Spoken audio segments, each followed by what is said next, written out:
Okay, hey guys, it's Betty-Ann242 here, and I'm here, and I'm going to make a video today to help a friend, and anybody else who this may help.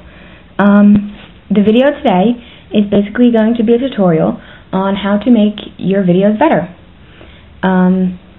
Now, I think it's Avia something made another video kind of like this. I'm not copying her idea. This is just to help a friend and anybody else who wants to. This is my own views on how I think videos could be made better. And they're just tips. You don't have to use them. It's just tips. So, let's start. My first tip is pay attention to detail. Detail can really matter. As you can see here, I have cross ties on my barn. And they have simple clips, which is another good thing to have in videos, because it is a lot easier for your human figurines to put them on and off of a horse's halter, bridle, whatever you need it for. Instead of having an actual, like a lobster claw clasp, these simple little hooks are much easier. Therefore, your rider, whether it be classic, traditional, whatever, can easily grab it and lift it off with some practice. Just work on it. You'll get there. Another detail subject is the tack. I see a lot of people that make videos, but their tack is exceptional, not to be rude. But it's good to pay attention to the detail in the tack. Like, I have a lot of Breyer saddles. I don't make my own. I just pay the money and buy the Breyer.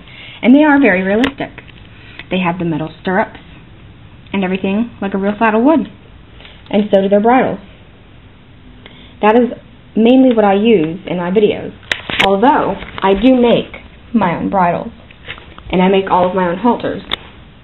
There are many things you can do to spice up any video, depending on what you need, like these tack boxes.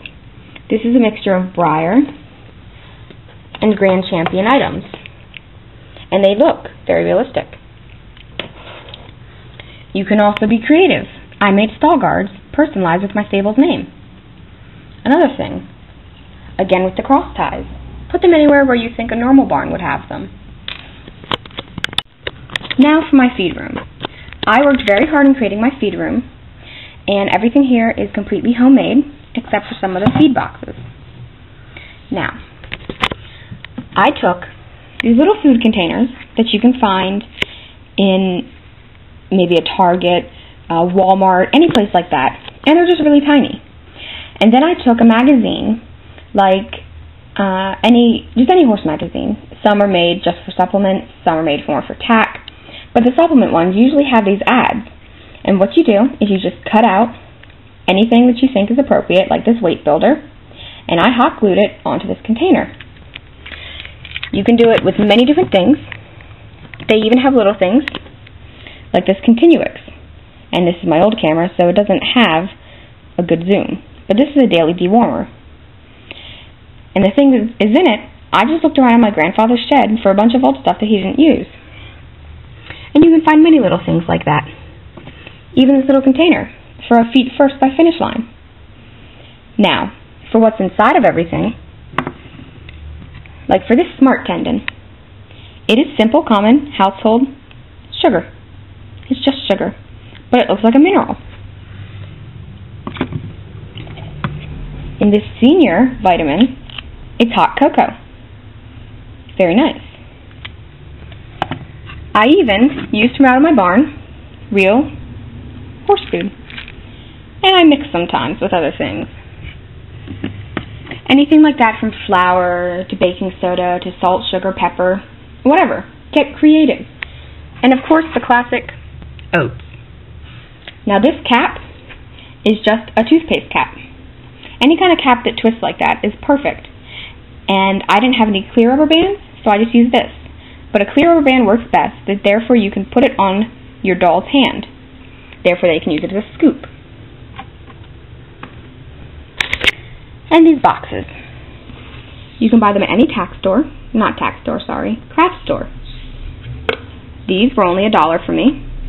And I found these scoops that came in 3 or 4 sizes in their miniature dollhouse section. You can find a lot of stuff there, which includes these little buckets.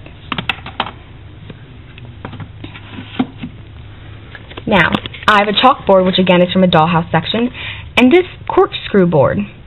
All it is cardboard, and it is taped on, and I printed out pictures and little pieces of paper and wrote on them so that it looks like bills or any memos, and also mini magazine covers. They're just kind of laying there like they would. And I even have a book.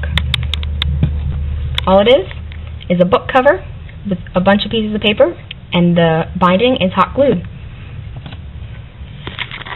So that's your feed room. Again, make it your own. Get creative. Have fun with it. Now, another thing that is a major issue with some videos is lighting. It can be very hard to get lighting in your barns. Now, if we look at my briar room is a sunny room. So on a day like today when it's sunny, I have a pretty good amount of light. Although in the back of my sunroom, I have blinds. I like that, one, for privacy, and it keeps the sun out so it stays cooler, as it does get very hot in the summer. So, lighting is a big situation. I use many different forms of lighting in my barns, for if I'm shooting a night scene, or if I don't have time during the day and I want to shoot at night. Now, I do, and I'm sure most of you do, considering your briars are in a room in your home, have lights on the ceiling of some sort. That's a very nice bright light, although it doesn't always reach back there. So I have to put more lights back there.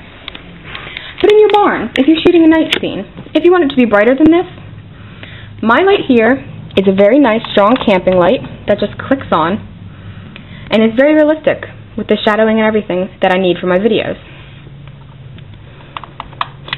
I bought that light at Dick's Sporting Goods, but any sporting, camping store, maybe even a Target. Just look around.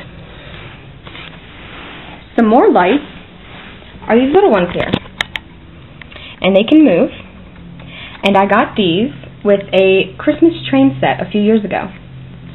There's 4 of them, and I have them mounted, one on each side of the barn, at each end, and I have all the wires taped on the sides leading up to the switch box.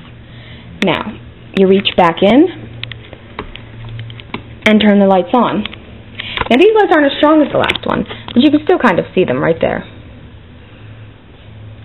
They're a lot better at night, and they have an adequate amount of lighting that I need. So just see what you have. Of course, you may not be able to use something too big, but just look around at stores. Camping stores are good, and craft stores and hobby stores, of course. Now for filming your video. You want your scene to be perfectly clean and set up to be as realistic as possible. Now, since I don't use this pasture in any of my views in Home is Where the Heart Is, any horses that I need to have move around are put into this pasture. You don't want horses just laying around everywhere and messing up the shot, because that will just look unprofessional. So move your horses to another spot of the barn, maybe on a shelf, or anywhere you need to, just to get them out of the way. Now for choosing your main character. If you have a series where your horse goes from being a foal to a young adult to an adult, it'd be good to have at least 3 horses. Now, if you just had a horse that goes from being a foal to an adult, you just need a foal and an adult. Take Sam here, for example. He is the lead in Home is Where the Heart Is. This is him in his adult stage. In the movies, he's about 3 years old. When he was a foal, I used this one. He's not used much as a foal, and I know this one's a lighter color and it's a mare, but a lot of horses start out lighter and get darker as they grow up. Another good choice for him would be Footloose, seeing as he has relatively the same markings and same colorings.